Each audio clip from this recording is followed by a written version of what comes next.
যেন মানুষ আরো শক্তিশালী হতে পারে, যেন নিজের ভেতরের সেই আলো আবিষ্কার করতে পারে যেটা সে আগে কখনো দেখেনি।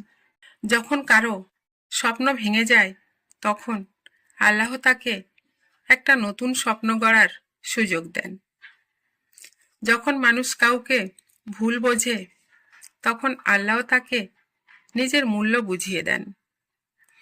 যখন পৃথিবী কাউকে ফেলে দেয়, তখন আল্লাহ তাকে পড়তে দেয় না।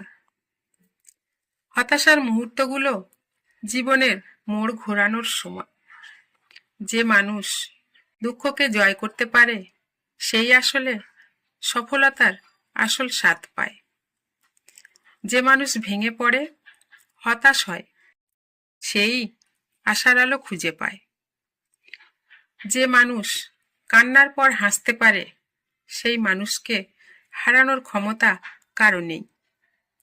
হয়তো আপনার স্বপ্ন ভেঙে গেছে, হয়তো পরিবার, সমাজ বা কাছের মানুষ আপনাকে বোঝেনি, হয়তো নিজেরই মনে হচ্ছে আর এগোনো সম্ভব না।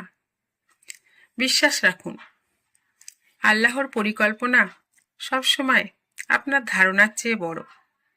আপনি যে পথে কাঁদছেন, সেই পথই হয়তো আপনাকে এমন জায়গায় নিয়ে যাবে যা আপনি কখনো কল্পনা করেননি। হয়তো দেরি হচ্ছে, পথ কঠিন, দেরিতে পাওয়া জিনিসই সবচেয়ে সুন্দর হয়, আর কঠিন পথেই সবচেয়ে সুন্দর গন্তব্য থাকে। তাই নিজেকে বলুন, আমি থামবো না, আমি হার মানব না, আমি আবার ঘুরে দাঁড়াবো, কারণ আমার রব আমাকে দেখছেন, আর তার রহমতই আমার সবচেয়ে বড় শক্তি।